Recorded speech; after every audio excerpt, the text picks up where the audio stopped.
जी बिस्मिल्लाहिर्रहमानिर्रहीम दोस्तों, मेरा नाम मोहम्मद अली सिकंदर और आप देख रहे हैं मेरा यूट्यूब चैनल आज़ादी फ्रीडम पाकिस्तानी। दोस्तों, उम्मीद करता हूं कि आप लोग सब अपने घरों में खैर आफियत से होंगे। अल्लाह पाक से दुआ है कि अल्लाह पाक पाकिस्तान को हमेशा सलामत रखे। आज की वीडियो में आप लोगों के साथ बात करने वाले हैं कि कौन दोस्त ऐसे फौजी सरबराह हैं जिनके सर कलम कर दिए गए हैं। ये सारा मामला है क्या, और आप लोगों को बताते चलें कि बिलावल भुट्टो जरदारी ने जनरल पाशा और इफ्तिखार चौधरी एक के ऊपर इल्ज़ामात लगा दिए हैं। वो सारा मामला है क्या, और उसके बाद आप लोगों के साथ मजीद आज की वीडियो में आप लोगों से बात करने वाले हैं कि पाकिस्तान तहरीक इंसाफ के रूपोश होने वाले 2000 रहनुमाओं और कारकुनों के खिलाफ क्या सख्त इक़दाम किए जाएंगे।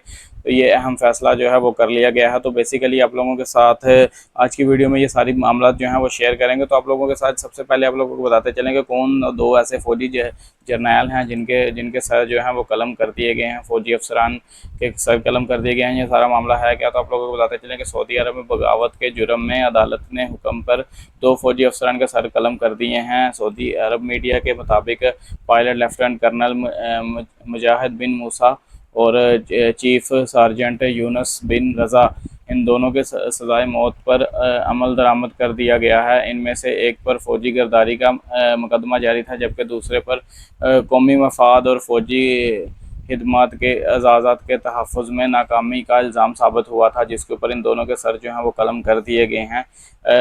ये सऊदी अरब का कानून आप लोगों को पता है, पाकिस्तानी हमेशा से यही है कि सऊदी अरब के अंदर किसी किस्म की माफ़ी नहीं है। वो इस्लामी कानूनों के ऊपर अपने फ़ैसले करते हैं, और यही वजह है कि आज सऊदीया पाकिस्तान से बहुत ज़्यादा आगे आगे चल रहा है। और उनकी भले ही उनके मुल्क के अंदर एक बादशाही निज़ाम है, एक सिस्टम बादशाही है, लेकिन वो इस चीज़ के ऊपर किसी भी ऐसे बंदे को माफ़ी नहीं है, चाहे वो फिर फ़ौज पाकिस्तान से ही उस बंदों का क्यों तल्लक ना हो, या मतलब आने वाले टाइम के अंदर जो भी बंदा पर सऊदी अरब के कानून के ख़िलाफ़ जाएगा या उन चीज़ों के ख़िलाफ़ जाएगा तो फिर उसके खिलाफ़ सख्त कार्रवाई होगी। और ये कार्रवाई आज हम लोगों को देखने को मिली कि उन्होंने अपने दो फौजी अफसरान के सर जो हैं वो कलम कर दिए अदालत के हुक्म के ऊपर।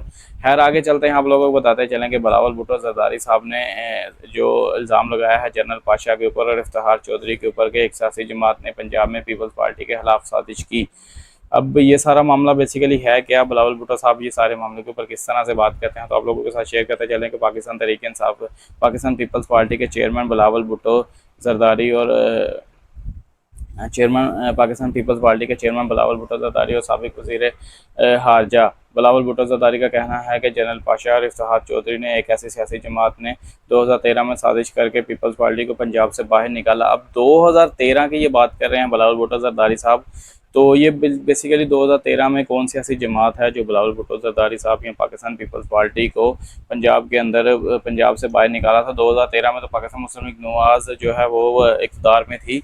तो क्या ये पाकिस्तान मुस्लिम लीग नवाज़ का और जो पीपल्स पार्टी का इत्तेहाद था, क्या वो ख़त्म होने के बाद अब इख्तिलाफ़ात बढ़ते जा रहे हैं, चीज़ें किस तरफ जा रही हैं, है ये तो आने वाले टाइम के अंदर ही पता चलेगा। बाकी आप लोगों को बताते चलेंगे मज़ीद बिलावल भुट्टो ने कहा था कि पीपल्स पार्टी के पंजाब से निकालने का नुकसान इस जमात को भी हुआ जो साजिश का हिस्सा थी। 2018 में जनरल बाजवा और साकिब निसार का गठजोड़ भी सबके सामने है। हमारे एक इत्तेहादी के बारे में कहा जाता है कि वो ताकत में हो तो गिरेबान पकड़ते हैं और मुश्किल में हो तो पाँव पकड़ लेते हैं। अब ये बात बिलावल भुट्टो जरदारी ने कौन सियासी जमात को की है, ये पाकिस्तानी आप लोगों को पता है कि बेसिकली वो मुस्लिम लीग नवाज़ के ऊपर ये सारी बात कर रहे हैं। अब इन्होंने कहा कि कोई ऐसी गलत फहमी में ना रहे कि पीपल्स पार्टी एक सूबे की जमात है, हम पंजाब में भी पार्टी मजबूत करेंगे। बहुत सी जगहों पर पीपल्स पार्टी को रोकने की कोशिश की जा रही है। हमें लेवल प्लेइंग फील्ड उन्होंने कहा कि बेसिकली हम लोगों को प्लेइंग फील्ड मास्टर नहीं है। अब बेसिकली बिलावल भुट्टो साहब जरदारी साहब इस सारे मामले के ऊपर कह रहे हैं। बेसिकली बिलावल भुट्टो जरदारी साहब का इसके ऊपर कहना है कि पाकिस्तान पीपल्स पार्टी वो वाहिद जमात है जिन्होंने पंजाब के अंदर से ही बेसिकली अपनी पार्टी का आगाज़ किया था। और पाकिस्तान पीपल्स पार्टी जब इक़्तिदार में आई तो वो पंजाब से ही आई, उसके बाद हम लोग सिंध में गए।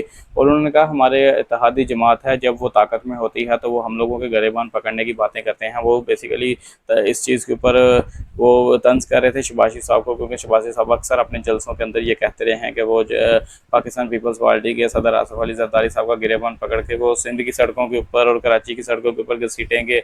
और उसके बाद उन्होंने कहा कि जब वो कमज़ोर होते हैं तो वो हम लोगों के पाँव में आगे गिर जाते हैं। अब उनका बेसिकली यही कहना था कि PDM की जो गवर्नमेंट बनी है उसके अंदर शहबाज शरीफ साहब ने बिलावल भुट्टो जरदारी साहब के या पीपल्स पार्टी के जो सीनियर रहनुमा हैं उनके पाँव पकड़े हैं, यही कहना है। उसके बाद उन्होंने पाकिस्तान तहरीक इंसाफ और पाकिस्तान तहरीक इंसाफ के चेयरमैन इमरान खान साहब को भी आड़े हाथों लिया। उन्होंने कहा 2018 के अंदर जनरल बाजवा और साकिब निसार का गठजोड़ भी सबके सामने है कि ये कौन सी एक जमात के लिए गठजोड़ करके बैठे हुए थे।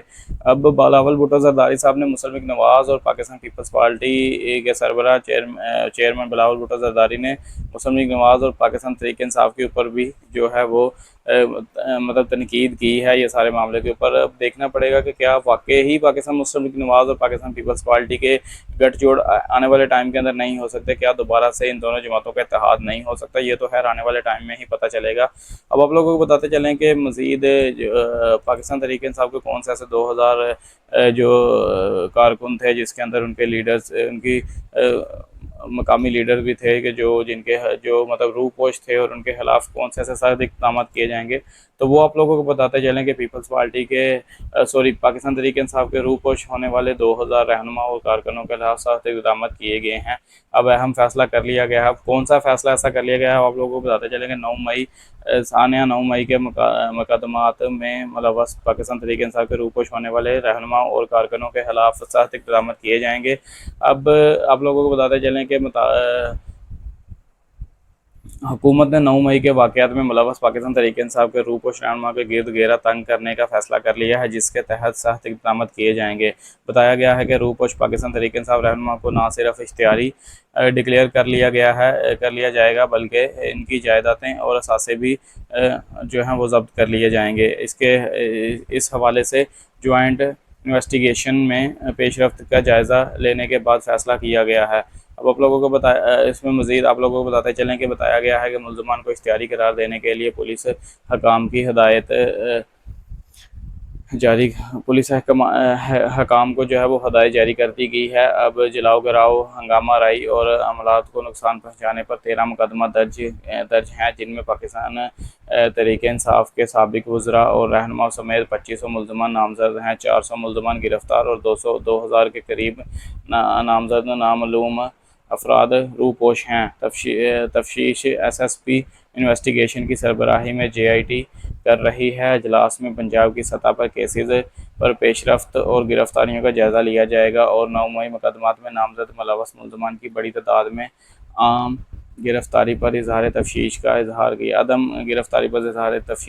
किया गया है। अब कहने का मतलब यह है कि जो निगरान हुकूमत है वो उसने अब ये फैसला कर लिया है कि जो सानिया 9 मई के अंदर जितने भी लोग मुलव्वस थे पाकिस्तान तहरीक इंसाफ से तल्लुक़ रखने वाले और पाकिस्तान तहरीक इंसाफ के जो मरकज़ी रहनुमा हैं उनका जो रूपोश हैं उनके खिलाफ घेरा तंग कर दिया गया है और कार्रवाई की जाएगी। JIT की जो टीम है वो पंजाब पुलिस के हमरा जो है सारे मामलों के ऊपर जो है वो कार्रवाई करेगी और जितने भी बंदे इसमें जो अदम गिरफ्तारी जिनकी अभी तक यानी कि गिरफ्तारी नहीं हो सकी इनके खिलाफ घेरा तंग किया जाएगा और उनको गिरफ्तार करके अदालतों तक लाया जाएगा और उनकी जो जायदादें हैं वो भी जब्त कर ली जाएंगी और उनके खिलाफ जो है वो मुकदमा जो है वो मतलब कानून के मुताबिक उनके खिलाफ मुकदमा भी चलाए जाएंगे।